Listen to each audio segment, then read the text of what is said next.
தற்போதைய அண்மை செய்தி. துப்பாக்கிச் சூட்டில் உயிரிழந்த 3 பேரும் தமிழகத்தை பூர்வீகமாக கொண்டவர்கள் என்பது தற்போது விசாரணையில் தெரிவிக்கப்பட்டுள்ளது. துப்பாக்கிச் சூட்டில் உயிரிழந்தவர்களின் உறவினர்கள் கிராம மக்கள் வனத்துறை அலுவலகத்தை முற்றுகையிட்டு போராட்டம் நடத்தினர். துப்பாக்கிச்சூடு சம்பவம் தொடர்பாக வனத்துறையினர் மீது வழக்கு பதியவும் விசாரணை ஆணையம் அமைத்தும் கர்நாடக அரசு உத்தரவு பிறப்பித்துள்ளது. தற்போதைய அண்மை செய்தியில் பார்த்து கொண்டிருக்கிறோம். துப்பாக்கிச்சூடு சம்பவம் தொடர்பாக வனத்துறையினர் மீது வழக்கு பதிவு செய்யவும் விசாரணை ஆணையம் அமைத்தும் கர்நாடக அரசு தற்போது உத்தரவு பிறப்பித்துள்ளது. இது குறித்தான கூடுதல் விவரங்களோடு எமது செய்தியாளர் சகாதேவன் இணைகிறார். வணக்கம் சகாதேவன், இது குறித்தான விரிவான தகவல்கள் என்ன? நிச்சயமாக ஜெயா, கர்நாடக மாநிலம் சாம்ராஜ்ய நகரில் நடுக்காட்டில் வனத்துறையினர் வேட்டைக்காரர்களிடையே துப்பாக்கி சண்டை, 3 பேர் சுட்டு கொலை, ஒருவர் தப்பி ஓட்டம். வனத்துறை அலுவலகத்தை முற்றுகிட்ட உறவினர்கள் ஆவேச போராட்டம், பதற்றம் நீடிப்பு. உயிரிழந்த 3 பேரும் தமிழ்நாட்டை பூர்வீகம் கொண்ட கடந்த 40 ஆண்டுகளுக்கு முன்பு புலம்பெயர்ந்த கர்நாடகா மாநிலத்தை வசித்து வருகிறார்கள் என்பது குறிப்பிடத்தக்கது. கர்நாடகா மாநிலம் சாம்ராஜ்நகர் மாவட்டம் காவேரி வனவிலங்கு சரவாண நிலையத்தில் பகுதியில் வனத்துறை அதிகாரிகளுக்கும் வனவிலங்கு வேட்டையாளர்களுக்கும் இடையே கடுமையான துப்பாக்கி சூடு நிகழ்ந்தது. இதில் 3 வேட்டைக்காரர்கள் உயிரிழந்த நிலையில் ஒருவர் மட்டும் தப்பி ஓடியுள்ளார். இந்த சம்பவத்தை உயிரிழந்தவர்கள் மற்றும் உறவினர்கள், கிராம மக்கள் வனத்துறையினர் அலுவலகத்தை முற்றுகையிட்டு தாக்குதலில் ஈடுபட்டு அப்பகுதியில் பெரும் பதற்றமான சூழல் நிலவி வருகிறது. சாமராஜநகர் மாவட்டம் அன்னூர் தாலுகாவில் காவேரி வனவிலங்கு சரணாலய பகுதியான அக்ஷா கிராம சுதந்திர பகுதியில் சுதந்திர தினத்தன்று சனிக்கிழமை அதிகாலை இந்த சம்பவம் அரங்கேறுகிறது.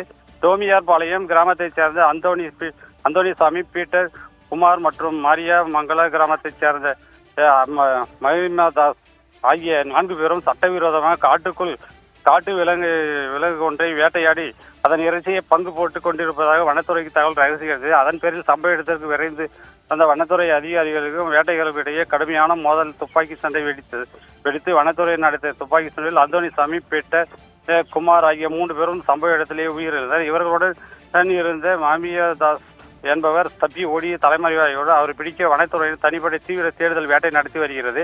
துப்பாக்கி சூடு குறித்து தகவல் பரவியதும் காவேரி வனவிலங்கு சரணாலய அலுவலகத்தில் ஏராளமான பொதுமக்கள் மற்றும் உயிரிழந்த உறவினர் திரண்டனர். உறவினர்களை இழந்து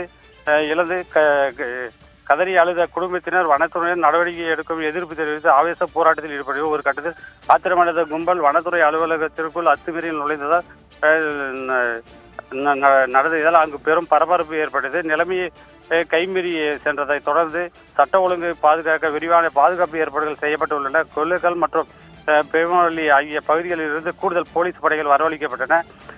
சாம்ராஜ்நகர் மாவட்ட காவல்துறை மட்டுமின்றி மண்டியா மாவட்டத்திலிருந்து கூடுதல் ஆயுதப்படை போலீசாரும் சம்பவ இடத்திற்கு விரைந்துள்ளனர். துப்பாக்கி சூட்டில் உயிரிழந்த 3 உடல்களும் முதலில் கொள்ளிகள் அரசு மருத்துவமனைக்கு சாவைக்கிடங்குக்கு கொண்டு செல்லப்பட்டன.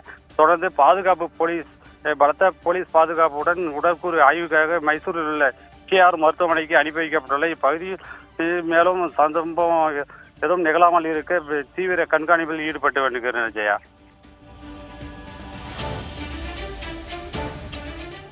அண்மை செய்திகள் குறித்தான கூடுதல் விவரங்களோடு இணைந்தமைக்கு நன்றி சகாதேவன்.